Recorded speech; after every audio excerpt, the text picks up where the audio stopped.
I want to take a moment before I start to thank Mark and Julie, Tristan, Anand, Troy, Colin, and Liam, all of whom offered the gifts that we enjoyed in this service today, taking a little bit of time out of their week of hiatus to do so. So I want to acknowledge that as we start. So I had great plans about how I was going to celebrate these winter holidays. I actually formulated them back in August. And I got this idea because I was doing some of that cleaning up that I hadn't had the time to do. And I came across the trunk of the Christmas tree from 2 years ago. And I thought to myself, we have missed our ritual of burning the Yule log, and we will do it together as a family this holiday season. I was determined. I was planning ahead. It was all going to be good. And then the rest of 2020 happened. First, the shelter-in-place order, which meant my child that lived out of the town could not journey to be with us. And then more and more information about our hospitals and how impacted they are. And my child, who is in her 8th month of pregnancy, had to stay very close to home with no contact. And that all happened. Still, I thought to myself, I will light this log.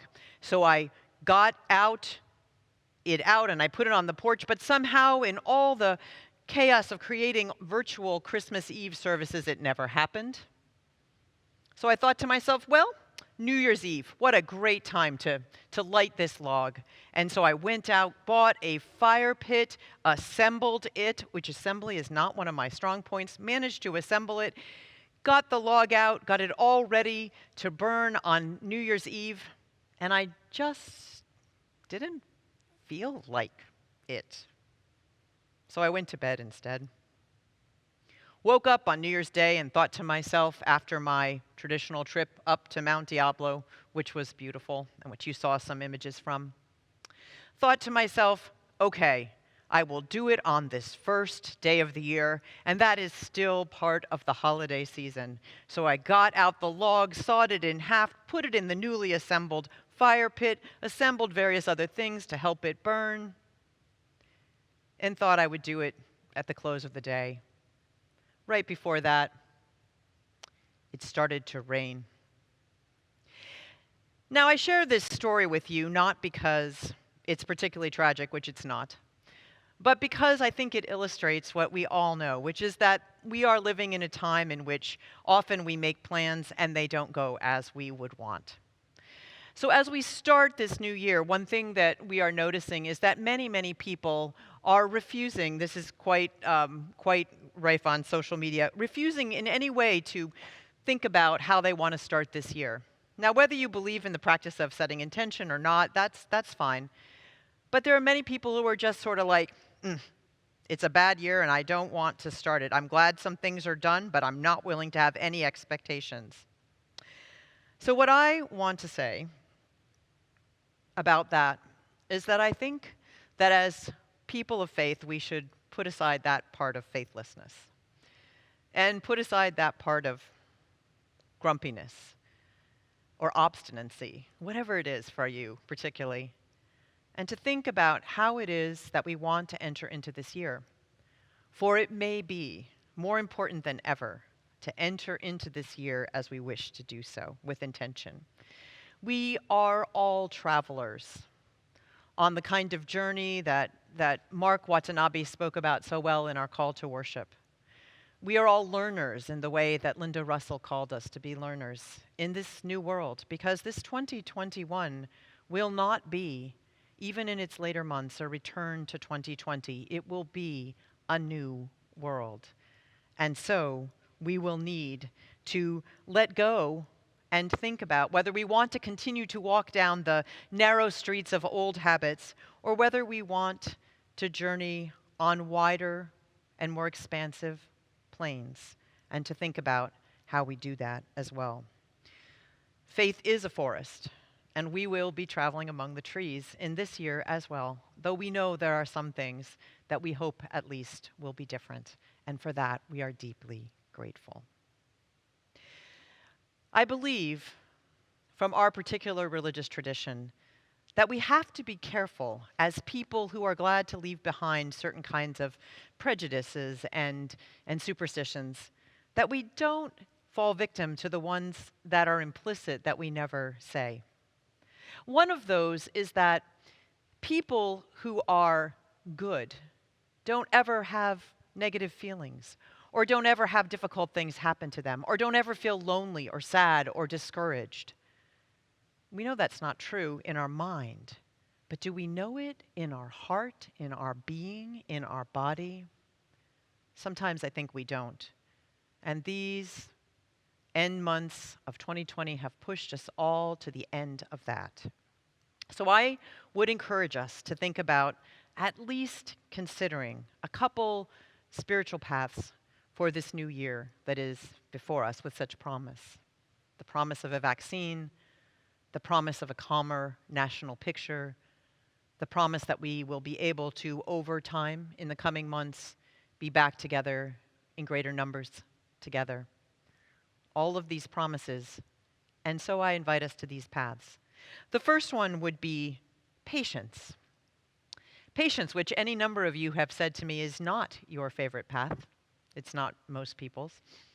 But we know that these things will not unroll immediately, that there will be more months of struggle and more months of isolation. And with that coming, we need to be aware of that, acknowledge that, listen to that voice within us that is feeling stressed or sad or unhappy about this situation and challenged. We also need to remember perseverance. We have learned a lot in this last year, and we will carry some of that learning into new ways of being as we go through this year ahead of us. However, perseverance will be important in all of that. Those who have lost someone in these last months, in these last days, will have to have a very particular kind of perseverance. And we, who are struggling so sometimes just to get through our days, need to believe that we have the courage to journey with them on these journeys of loss, for they will be still among us in these months to come. I also invite us into the spirit of curiosity. Curiosity, which perhaps we may need to engage with again as we look at some more months before us of older, now more jaded and familiar ways of being together virtually. Some of us who have rejected these ways in months before us now may want to reconsider them and even try them on, and to persevere if they don't work the first time, because sometimes working with what we can work with is important. Curiosity to continue to learn and to think about what we can take forward from this time that none of us would have wished for, but which we have all endured. And finally, and perhaps the one that more of you will greet with dislike, vulnerability.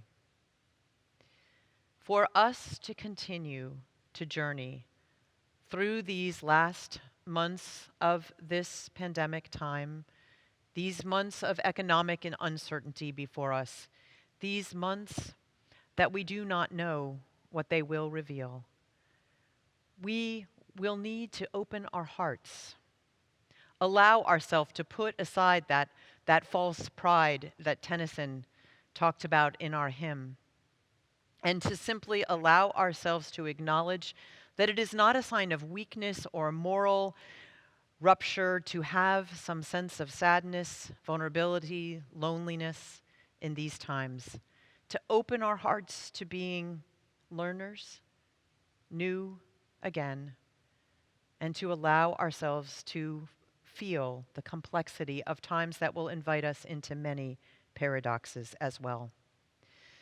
The beautiful Jesus statues, lovable, cute little statues that they are, have another meaning in the Japanese culture. Those statues are often dressed in the red headgear and scarves that you see in the images that we shared, by parents who have lost children who are young. They are the also the accompaniers of those who have the deepest forms of mourning as well, as a source of joy and comfort to the travelers.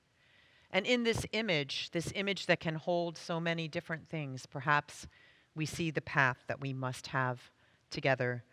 For we need to collectively, in these days, continue to release that myth of individuality and separateness that says that it is the sign of true enlightenment to need no one but oneself. It is important for us to experience and know the gifts within our hearts better, and it is just as important for us to remember that we are better together. So let us enter into this new year, this 2021, with all of its promises yet to be unrevealed, with all of its challenges also yet to be unrevealed. Let us do so with intention to do what we can, for that is what our tradition teaches us, that there is no great master plan in the universe. There is simply each of us doing our small part to make something wondrous happen. Let us do so with patience, perseverance, curiosity, and vulnerability, remembering that together we are more.